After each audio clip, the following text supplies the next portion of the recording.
Want to thank our sponsors, Micky Finn's, MPD Electric, Carolina Bank, Pepsi of Florence. New sponsors coming. Kind of a new iteration of No Stoplights on the way sooner than later. Don't want to give a date. I'm bad at giving dates and keeping dates. But very, very soon, you'll see an expanded roster of sponsors and a bit of I don't want to say an evolution of the podcast, a changing in what we do now and what we historically have done and where we may head. I want to break down something as precisely as I can, and it's all in the abstract. I mean, there's no the majority of what I do when I discuss politics, and I'll tell Josh, our producer, young guy, leave yourself some wiggle room. You know, say about 1,000 or nearly 10,000 or somewhere in the neighborhood of 500. Never say 498 because there'll be a contrary report that says it's 492. And then Josh is corrected. So I've always given some of these new guys, young guys who come along, give yourself a little wiggle room. I'm not saying mislead, and I'm not saying be dishonest, but you know, be inexact when you can, and that gives you the ability to say, well, I mean, there are 3 reports out there that say X or Y or Z. One of the commentaries that I find concerning coming out of Washington is I think Americans very much understand the situation in Israel. I think America is by and large a Christian nation. I think the Judeo-Christian ethic has permeated American culture and society. I think I did a Facebook post a while back that the wheel is the best invention in the history of mankind. Fire is probably its greatest discovery, but the Judeo-Christian ethic has probably established dignity and human rights and the advancement of mankind. Rights come from God, not from some dictator, monarch, king, or some authoritarian figure. But I think based on that, we understand that there's a role and responsibility that America has in Israel. Now, there will be varying responses. There will be varying comfort levels about what should be done, not be done, how involved, how not involved. SEAL Team 6 is on the ground in Israel. I don't know. I'm not on SEAL Team 6, and nobody calls me to say what they're about to do or not. But there seems to be a consensus amongst most Americans, and it's a little bit different than Ukraine. I mean, human butchering and barbarianism is the same whether it's Ukraine or Israel. But I think the majority of Americans feel our safety and security are legitimately at risk in that part of the world. Fanatical Islam, fanatical Islamic and fanatical jihadists don't just hate the Jews. They hate those who ascribe to the Judeo-Christian ethic. Therefore, we are, I guess, infidels and must be dealt with accordingly. Never read the Quran. I've read summaries of the Quran, and some disagree with others. But there's an understandable and identifiable threat there. I mean, to me, it's fanatical Islamic jihadist. I mean, that is the genuine. Hamas and Hezbollah are motivated by their belief that martyrdom leads to, rewards in heaven. And if you take out Americans and take out Jews, there are more rewards in heaven. That's quantifiable. I mean, we remember planes flying into buildings. We remember watching. I didn't watch this because I'm weak, but we remember watching jihadists cut the heads of Western reporters. I mean, barbaric and just horrific and hard to understand and fathom and comprehend that one human being could kind of hate another human being, especially in the name of some, I don't know, a warped, distorted view of religion.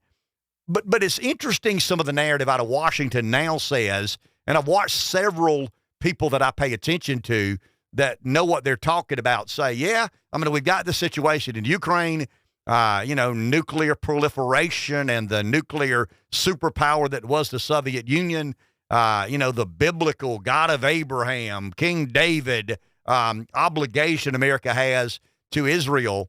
But there's something else that we're not talking enough about that may be as legitimate a threat to our national security as the situation in Israel or the geopolitical adversary that is China or the situation in Ukraine and expansionist Russia, and that is our inability to constrain our debt, our lack of discipline, our I don't know, just dereliction of duty when it comes to allowing Congress to pass CR after CR, that's continuing resolutions, omnibus bills, not force Congress to appropriate via the constitutionally mandated way of which they are to appropriate. And out of that comes, $33 trillion of federal debt.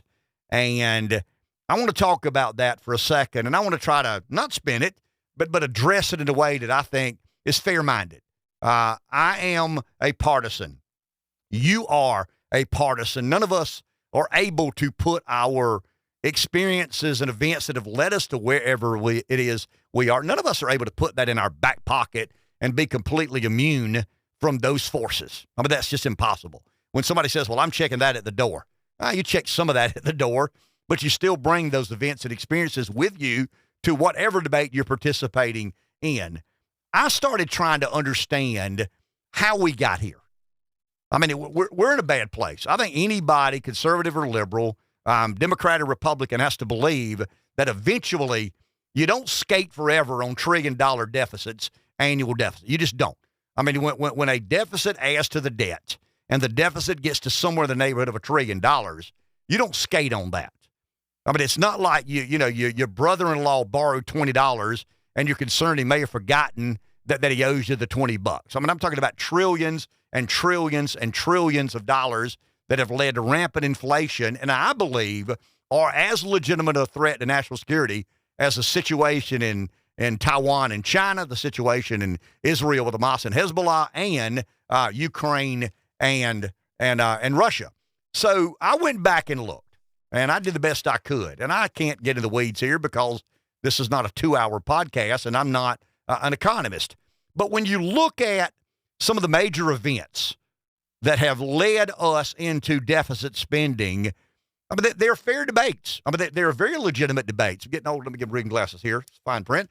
I mean, in 1929, who knew exactly how to deal with the market crash?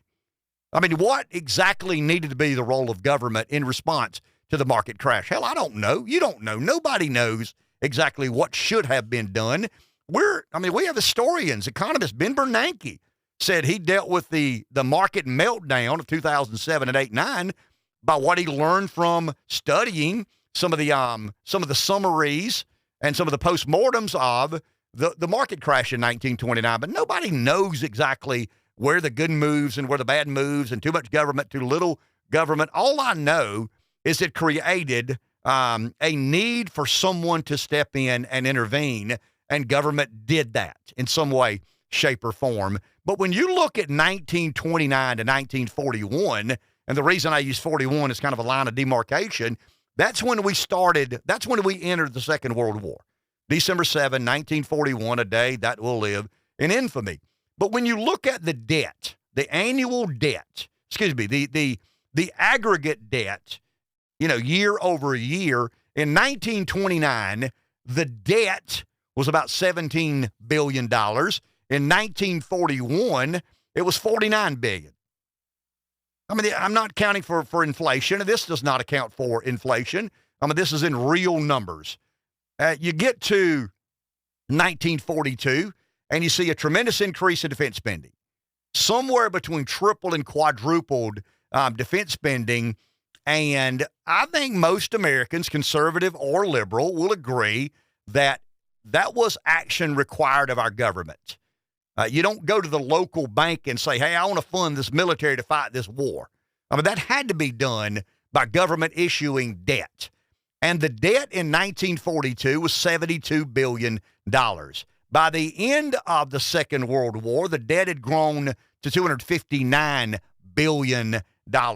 Wow, from 72 in 1942 to 259 in World War II. Now that's pre the military-industrial complex.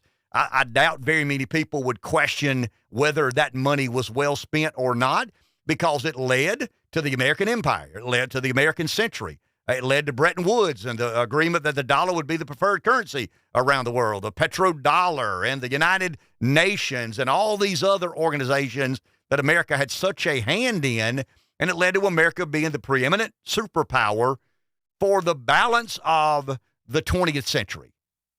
We'll get to the Cold War in just a second. But then if you go post-Second World War, I mean, obviously you got Cold War, you got recessions, you got Eisenhower's budget recessions, Korean War, and the boost to GDP. Eisenhower's second term, the Fed raised rates, Bay of Pigs, JFK budgets, Cuban Missile Crisis, JFK killed. But then you get to LBJ and his war on poverty. And I mean, we had increases in debt, but it was not monumental. I mean, it was understandable. We're spending money that we don't have, and we are deficit spending, but it's not outrageous. And then you get to JFK and the war on poverty, which was in 1964. It still didn't go crazy as much. I mean, in 1964, and the war on poverty began, the debt was $312 billion.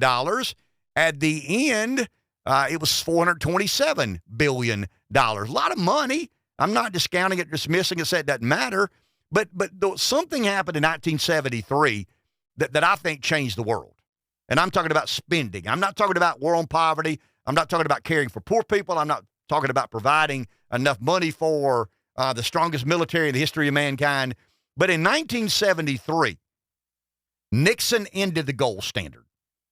The direct connection our money had to have to a tangible asset, that being gold. And out of that came fiat currency.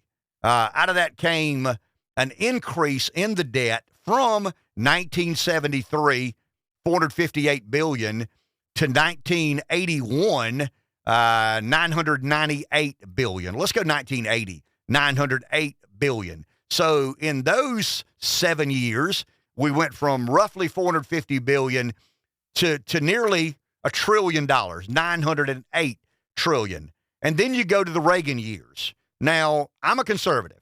Reagan is probably my favorite president. When you combine some of the virtues and values and optimism that he exuded, the presence he brought to the White House. I was young and impressionable, didn't care about politics. I'm going to buy a tank of gas, $20, and a six-pack of beer. I'm good to go. But I do remember Reagan being optimistic, being a believer in American exceptionalism. But when you really look at, the Reagan record and honestly and accurately evaluate, the tax cuts combined with increased defense spending led to an enormous increase in our debt. When Reagan took office in 1981, the debt was $998 billion. That's roughly $1 trillion. When Reagan left office in 1998, the debt was $2.6 trillion. So in the 8 years of Ronald Reagan's presidency, the debt went from $1 trillion to $2.6 trillion. Is that conservative? Remember some of the expanding of Medicaid under Reagan's watch. I mean, Ronald Reagan, the conservative, said, unless America is going to stand idly by and watch people die in the streets who don't have health care, we're going to have to expand the roles of Medicaid. I mean, that's being a pragmatist. That's having a contemporary view of American politics. But there's no doubt when it comes to deficit spending, Ronald Reagan was not the most conservative soul to ever inhabit the White House. Some of you don't like that. I respect that. I still stand by and support the Reagan presidency. He won the Cold War. Mr. Gorbachev, tear down that wall. I mean, that was a celebratory moment in American politics. Cost a lot of damn money, though. I mean, it cost a lot of money when you cut taxes and increase defense spending the way he did. Then you go to the Clinton years. Now, I like to refer to these as the Clinton-Gingrich years. You had a Democrat president who was, he knew Bubba. I mean, he's from Arkansas. He had been around the block. He was a very capable and competent politician, a smart man. And you got Gingrich, who was kind of the equal and opposite force. And out of those two came really curtailing spending. I mean, in all honesty, when Clinton gets there, the debt is $4.4 trillion. When Clinton leaves there, the debt is the debt is about $5.6 trillion. $1.2 trillion in added debt per annual deficits over 8 years. I mean, that's in Washington. I mean, nowhere else in America is that fiscally responsible.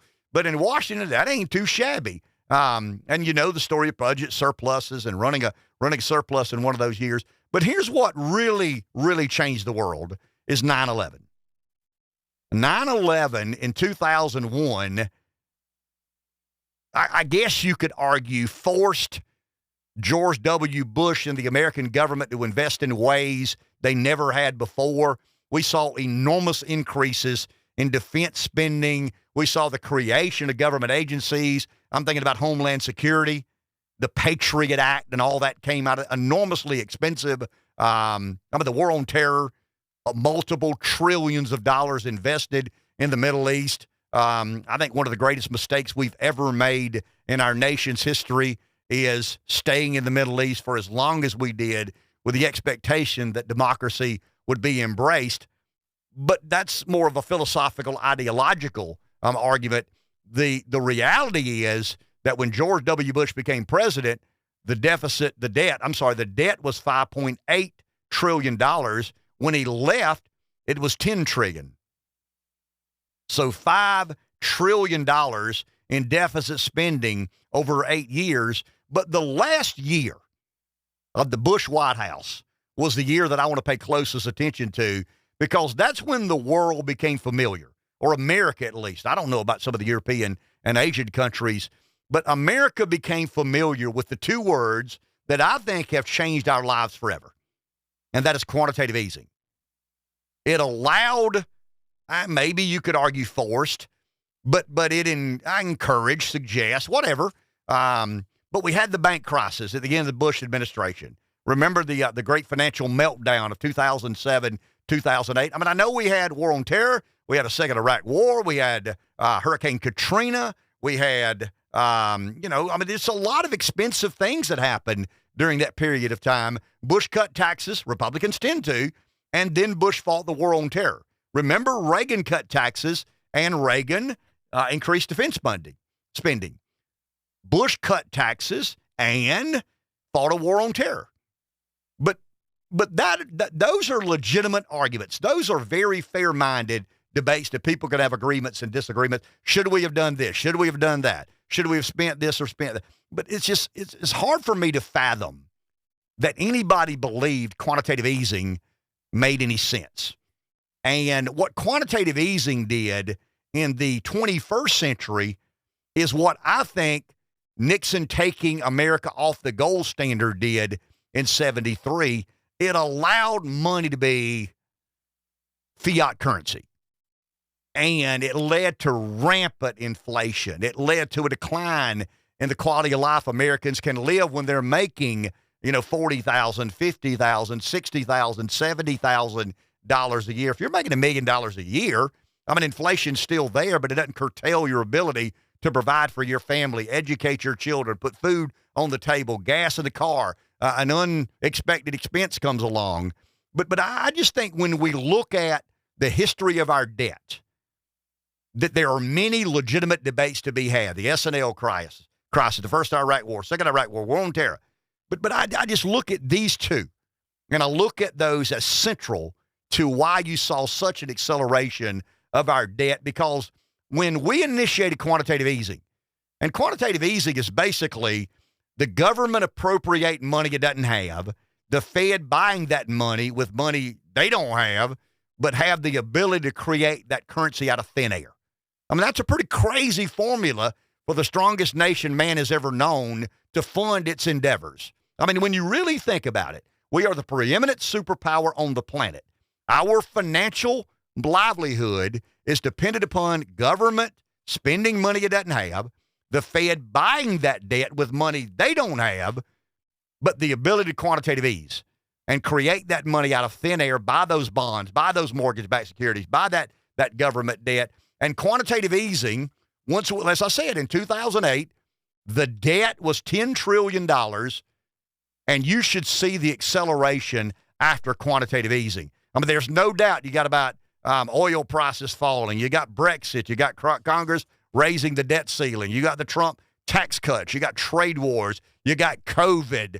You got a recession. You got the American Rescue Plan. You got Inflation Reduction Act. I mean, there are a lot of philosophical, ideological issues that played into how the body politic performed and interacted with us as a culture and society.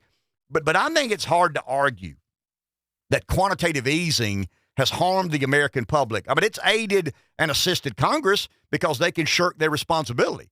I mean, Congress does not have to appropriate if the Fed's on standby to buy debt that they issue because they spent money they don't have. You want to get Congress's ass back in gear? Stop with deficits. You want to stop with the Fed saying, I'll be the buyer of last resort. Do away with quantitative easing. I mean, if Jerome Powell said today, we're not buying any more government debt, then Congress has to appropriate. They have to live within their means. Now, the public can still buy the debt.